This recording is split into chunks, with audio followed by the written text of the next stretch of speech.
concept of the ecology of the classroom, of open pedagogy, and moving beyond more intellectual formations of pedagogy, such as indicated by the references social, epistemic, and post-process. I love this part, this space that is very much like the position of the writer just before he starts to write, except here there are many others present. I like the point that rhetorical situations are emergent ecologies, and really vice versa, emergent ecologies are rhetorical situations. See, this is not rhetorical, that the teacher's knowledge and the student's texts evolve in the emerging moments between the two, that there is no predetermined endpoint other than inquiry and invention. It's not a rhetorical point. That is a statement of fact. That is how knowledge is arrived at, through conversation. So the question is, with all of this education we have, why are classroom situations not more dialogic? And of course the concept behind that is that there still is a hierarchy of knowledge that requires transmission. And so there's a belief there that's operative, and it's interesting to notice it, especially considering what we teach, and the relationship between what we practice and what we preach. But, so the passive component is not conducive to the assimilation of information, knowledge, learning, understanding. So it's not so much the hierarchy of transmission as the manner. So it's a formal question, I believe.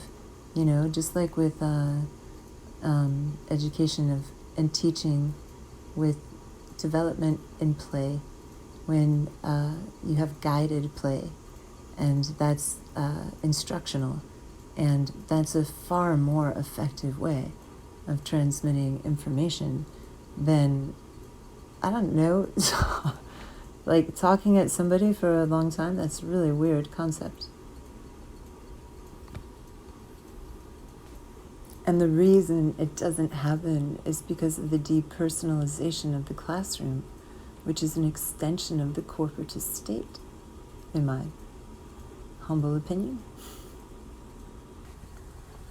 So when we talk about that moment of emergence in the classroom, that lie in the moment between placing the question in the air and the occurrence of some muddled or insightful response, we are talking about trust, about an atmosphere of trust. And how do we create that? And how do you create that in an atmosphere where there's so much violence embedded in the encounter before you even begin? So one of the ways to enter into the ecology of the classroom and utilize its complexity for rhetorical production is to acknowledge that, probably from the start, and proceed with awareness and sensitivity of the animate environment, living and delicate around you, and the consequences of the action, and how coercive and dominating do we want it to be.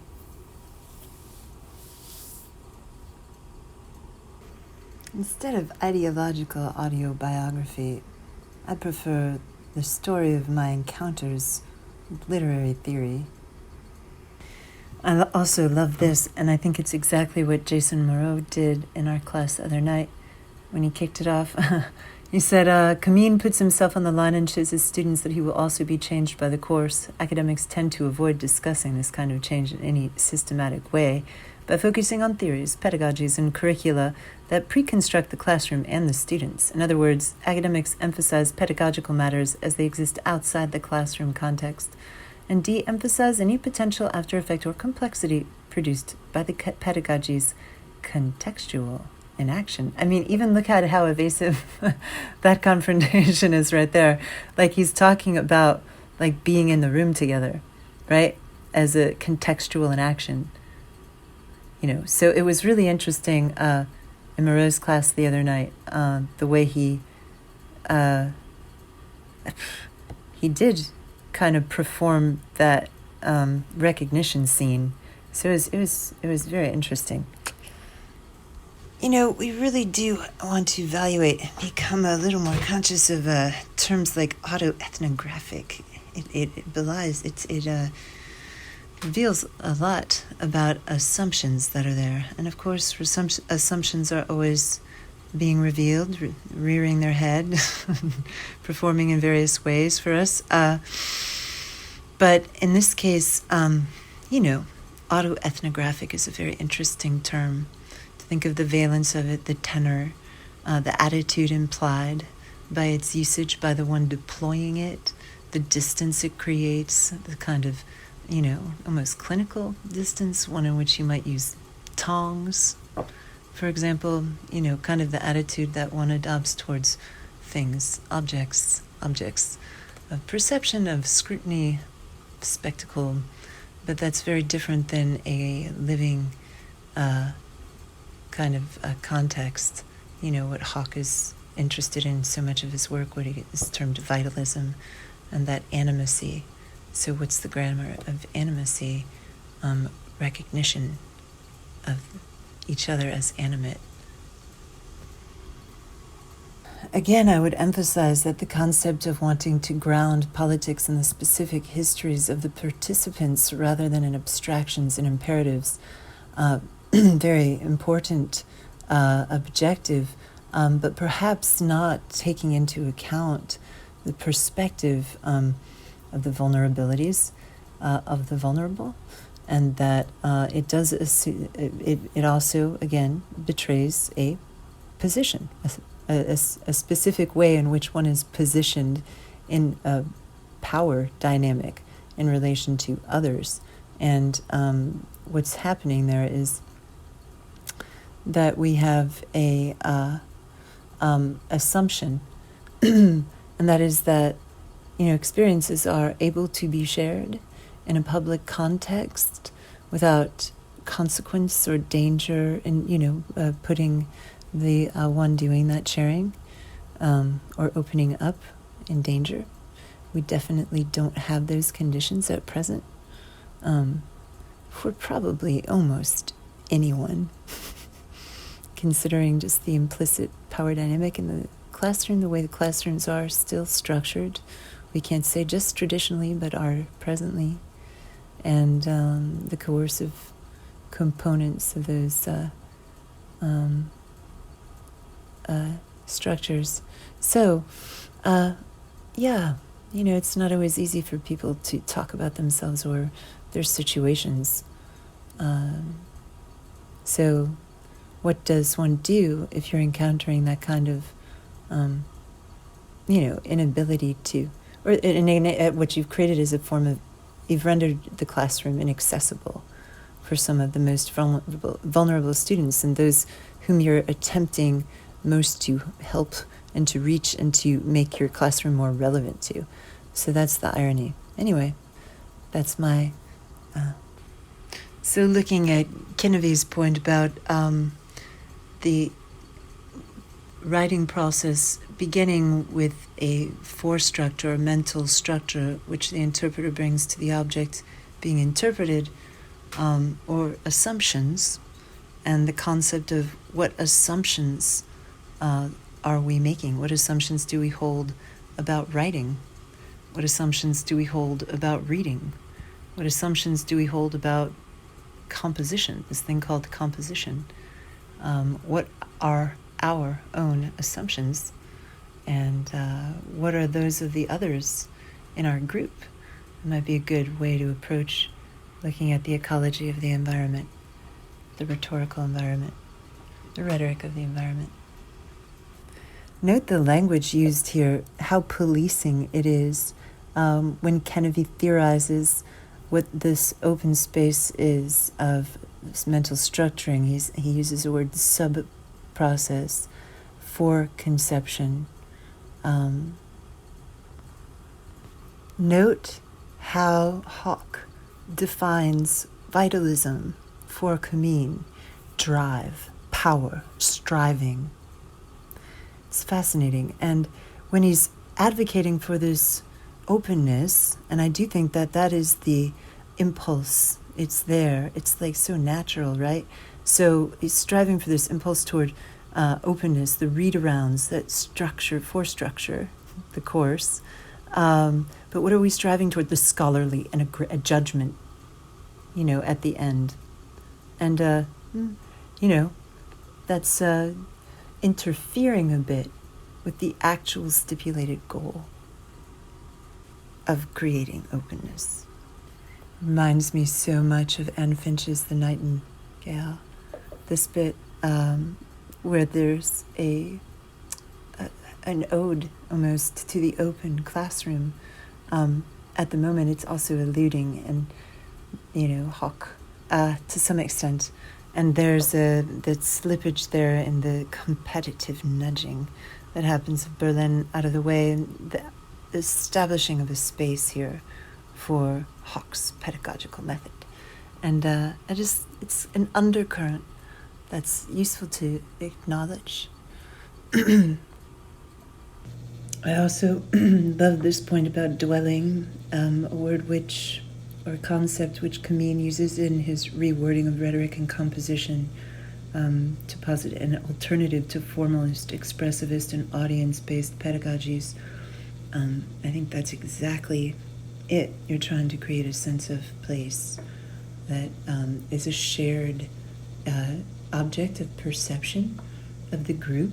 It's a virtual environment, if you will, a human construction that's created, dialogically. In communion might be a nicer word than collectively, which really leaves a lot to be desired, let's say, in its expression.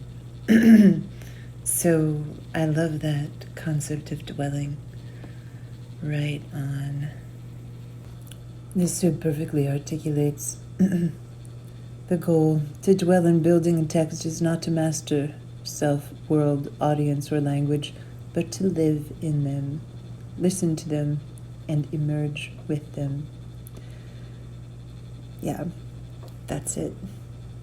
Not entirely sure what it means to be post-dialectical, unless it just means having emancipated oneself from the intellectual framework of that, perhaps too static. Think about what a charged statement this is. It is impossible to avoid doing violence to the other. It is impossible to fully step outside one's own position and avoid doing violence to the other. What the hell does that mean? To be in a structure where you have to harm the other one? It seems to me as structure one shouldn't consent to. It's strange that we are made complicit in that. Are we sure we're not just complicit in that? Again, I draw attention to the concept use of the personal. Kameen's use of the personal. It's not expressivist, but vitalist. Well, that's fantastic. I'm glad we've got an ist on it then. But, something again to reflect on what it means to use, people's personal context to construct a context. It's not abstract, is it? And dealing with living, feeling beings with incredibly complex situations and histories. So it's just something to be attentive to. This sort of point, especially for today, that Berlin wants people to talk. He wants to state his politics up front and engage in dialogue. That's especially dangerous today. People expressing their politics in the classroom, where you do have this power differential, and if someone doesn't like you, you offend them politically, could jeopardize your grade, your standing, your future. There's, you can't put forward all of these prescriptions in the context of the imbalance of power and expect that they can take root. Like if you throw seed on rock, you will not get fruit. Which is where Kameen is a necessary antidote to that. But there's a sort of, comparison, as if they're choices on a buffet, but with a bit of a preference for the Kameen. But still, we're not really talking about what complicates these matters so much. But yeah, the Kameen, listening, letting students' own thoughts develop tacitly out of the local ecology rather than a conscious, predetermined political position. And that this is distinct from expressivism. Kameen is trying to enact Coleridge's open-ended method collectively in the classroom. Or put another way, he's enacting Deleuze's expressionism by fostering an ecology in the classroom that will express itself. Well, that is the ambition. Now, I do think it's important to make some modifications to the approach, perhaps, in order to achieve it.